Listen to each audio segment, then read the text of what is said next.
All right, here's a walk around of the former Nigel James Ultima Spyder. I've owned the car for a bunch of years. I bought it on eBay of all places.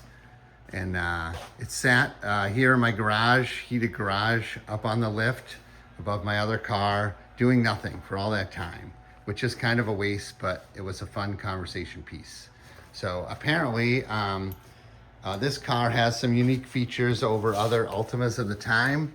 Apparently the suspension pickup points are mounted higher, so the car sits lower than others. And supposedly it has a magnesium steering rack, but I didn't metal test it to let you know. But you can see this car is extremely low, race car spec.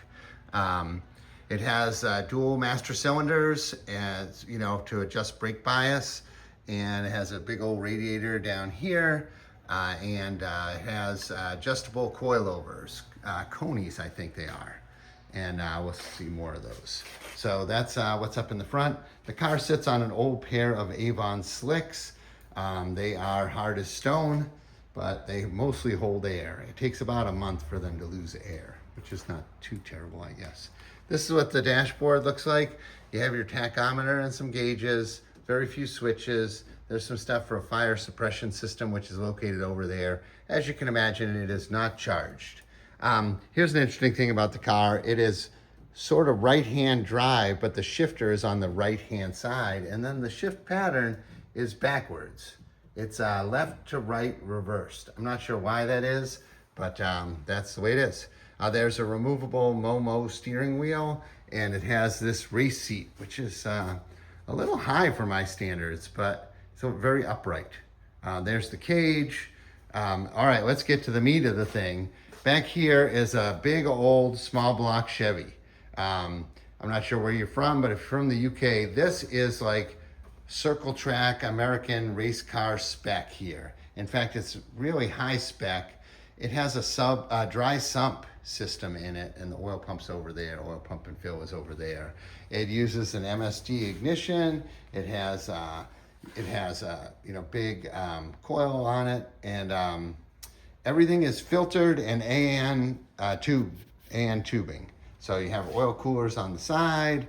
There's a pump and filter for the transmission cooler in the back, and then you have these big old headers, which look like they came off of an old power boat. So the transmission I believe to be a Porsche. You'll have to check me on that, but the serial number I'll show you in the back makes me believe it's a Porsche.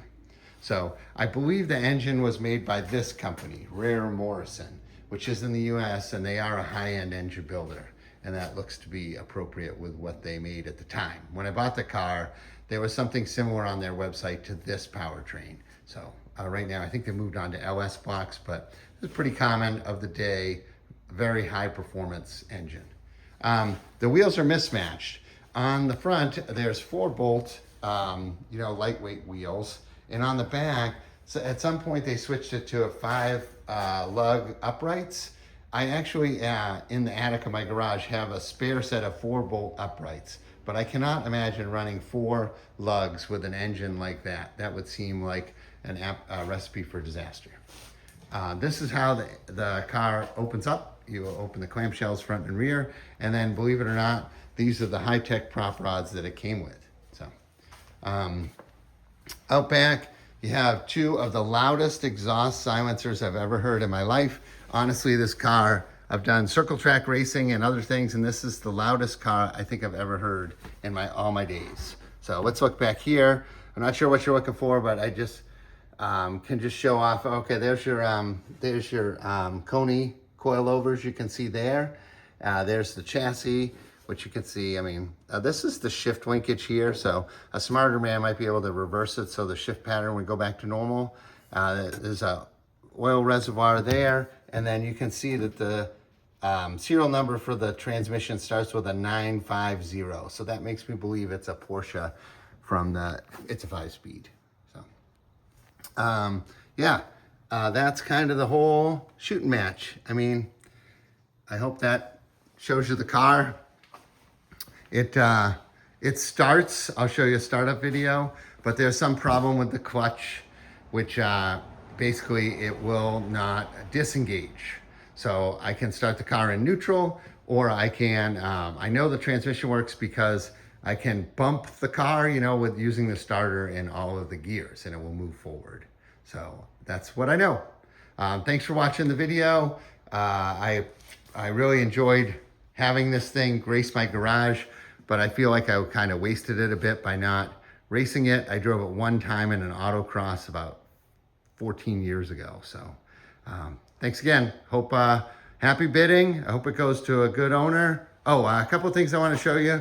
There's some cracks in this windscreen. It's just plexi, and I have a spare. It's been up in the garage for 15 years, wrapped in bubble wrap, but I'm not sure, you know. And then there's certainly some interesting things, like the rearview mirror configuration is somewhat interesting, but pretty much it seems like it's as raced in its final stint. There's no rear wing or giant spoiler in the back. So that's just the way this sits right now. So I don't have access to any of those things. I just have this car. The only spares I have are a spare windshield and spare uprights, 4 bolt uprights, and they'll come with the car. I'll load them in the cockpit when you have it shipped.